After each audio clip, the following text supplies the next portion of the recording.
Hello and welcome. I am Young Wolfo, and today I am going to be showing off my latest creation, the Rogues Gallery, or if you like, the Hostile Mob Zoo.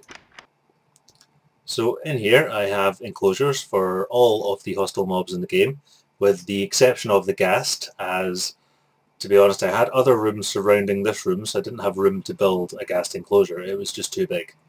But I have ones for a zombie, a creeper, a skeleton, a spider, a zombie pigman, and dun, dun, dun, dun, dun, the Enderman.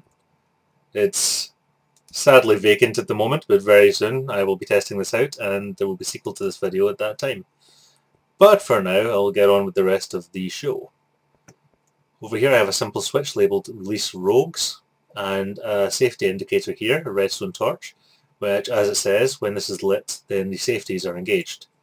Now if we take a look here in my options, the difficulty is currently set to hard, and despite there being 5 mob spawners up above this room, there is nothing spawning at the moment. Now just before I start I will say I did use MC Edit to put the mob spawners in this room, but as I've said before, that doesn't really feel like cheating. This is my creative world where I just build mad stuff, so I really don't mind cheating for the sake of creating cool stuff. So I'm going to disengage the safeties and show you what happens. Usually the zombie pigman is first to fall, so yeah, almost instant. Hello my friend. Oh, so sad. But hopefully not long to wait. Who is that? We got our creeper, our zombie, and yeah, it can take a while. I mean, this is reliant on spawners, especially for the spider, because of their habit of climbing walls. It can take a while for them to come down even once they've spawned. Ah, there we go. And will we get a spider? Come on. You can do it.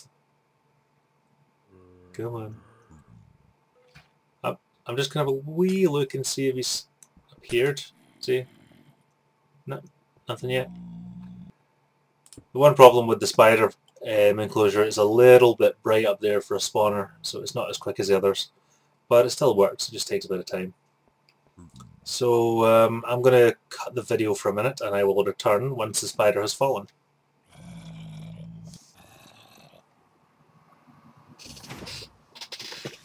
There we go. That wasn't too bad, was it, my little spider friend? So he's looking a little bit confused there. And the reason is, well, it looks like there's nothing in there. The pistons at the sides have actually fired out. So you can see above him there's now no longer a hole, there's just smooth stone blocks. And directly above him there is glass. So the spider is actually trapped, all he can do is spin in the spot. And as you can see, it's also standing on a pressure plate. That is what activates the pistons that close off the area above him. Now if we have a look, all of the mobs are standing on pressure plates. And what those pressure plates do is activate the safety system above, which prevents any more mobs from spawning. Now I'm just going to demonstrate what happens if I were to leave the room and come back when one of them had despawned. I will simulate this by taking one out. So there we go. Another zombie should replace that one shortly. Come on. Come on. A lot of waiting when you're involved with spawners. Come on, you're not helping me make my point here. There we go. I knew you could do it. I'm just going to quickly grab all those feathers because they will annoy the hell out of me. Right. So, as you can see, this is a self-stacking area. If anything dies or despawns, it will be instantly replaced. I say instantly. It takes a while. Now, all these noises are kind of annoying, so I'm going to set the difficulty to peaceful. There we go. So, for the rest of the video you're going to hear the odd piston firing off, and the reason for that is, even when the game is set to peaceful, the mobs still spawn, they just instantly despawn. But they're there long enough to fire off the pistons attached to my pressure plates. So this is my control room. I'll just open this up here to show you. This is the zombie spawner. So, this was a wall, as you saw a second ago. This is the space in which the zombie can spawn. He has a 1 block wide, 4 block area to spawn in, and as a zombie he requires 1 space horizontally and 2 spaces vertically to spawn. He can only either spawn here or here. Now if he spawns here, then he will just fall straight down the hole, land on that platform, which closes this hatch and engages the safety. If he lands on the pressure plate, then the pressure plate will activate a piston here, which fires out a block, which pushes him over to this block, and he falls down. So I'm just going to stand here to demonstrate. So I can push down, and now the safety is engaged, and nothing can spawn above me. I'll just head back upstairs. Now I can actually show you this working in a moment.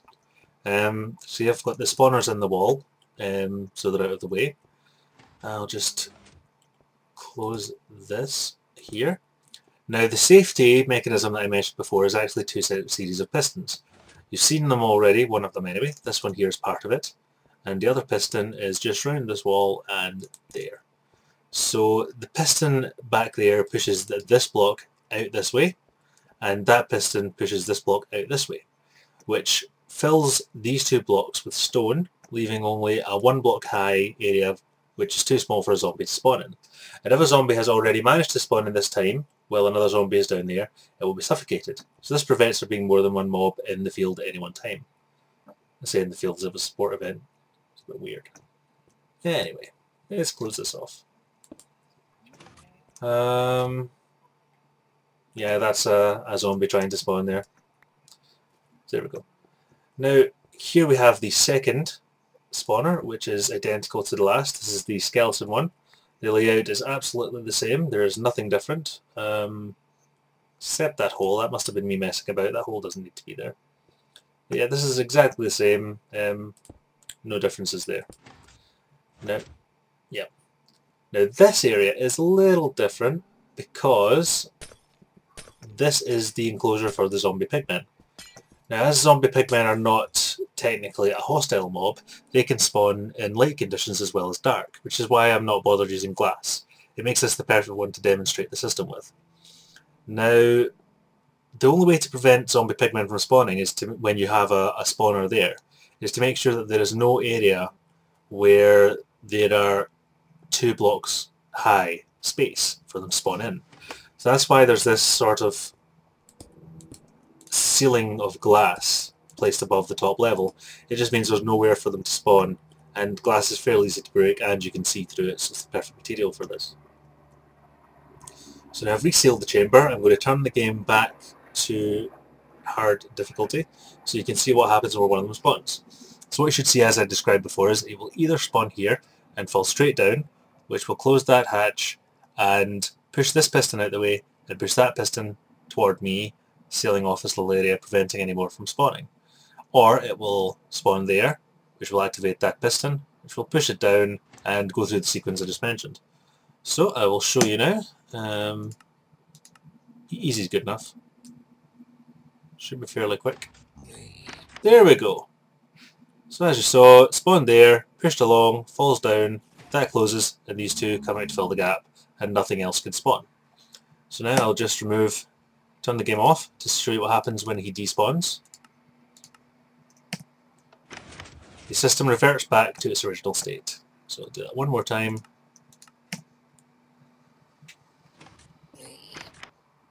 So very efficient and very easy to maintain once it's built. Although I will say it was a bit of a pain figuring out the wiring. And figuring out ways of controlling them. Now, the zombie pigman is not the only awkward one.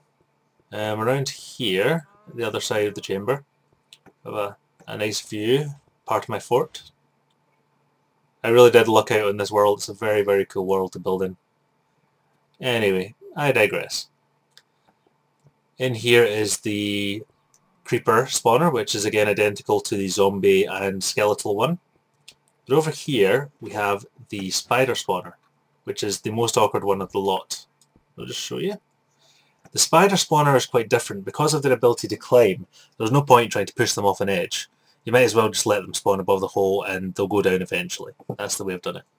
So this is, spiders occupy 1 block of height and 4 blocks of width. So it's a 2x2 grid they occupy. So there's a 2x2 grid there, and they will spawn in this area. The spawner is, I'll show you, behind here. So all the way down here, as part of my safety mechanism, I have pistons. So there's 8 on each side, so 16 pistons overall. I'll just head back up if I can. Dum-da-dum. Oh, I think I just broke something. That's fine, I can fix it. So those pistons going all the way down are the safety mechanism for this design, and the reason I've done it that way is when a spider spawns, it will sit there and it will eventually decide to go down, but in the intervening time another spider could spawn. You could end up with this whole tunnel full of spiders, and that's not only more than I want in the chamber, it's really loud and annoying. So I've designed it so that only the bottom 2x2 grid is filled with air. The one above it is filled with glass, and all the ones above that fill in with stone. So all these pistons fire out, they fire out as well, fill this whole tunnel with stone, leaving only the bottom 4 squares open for the spider to live in, and any spider that was occupying a space above the bottom spider will be suffocated in the stone and will not be there for very long. So that is why I've designed it in that way. It's also why when I started the video I had to wait quite a while for a spider to appear. So, let's see, is there anything else? I think I've covered it all. Oh wait, except for up here. This is my safety system. I have hooked the switch downstairs up to a series of redstone inverters. That is a block with a redstone torch attached. So they pillar up and send the signal upstairs, which is hooked into this redstone here. Now, I know it looks like it's going to just random parts of the floor, but in actual fact it's going to the safety mechanisms that I've already shown you, the sets of pistons. So this will be the skeletal one. So there's a piston here and a piston here, and they're the 2 safety pistons. So the redstone wiring is going straight to them and over the top, which is enough to fire those pistons off.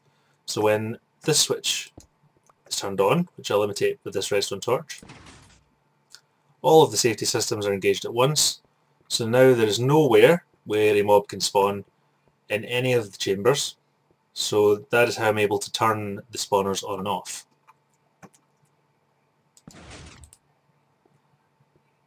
So I hope you found this video educational. If you have any questions, feel free to ask. I will be hopefully uploading a section of this map very soon.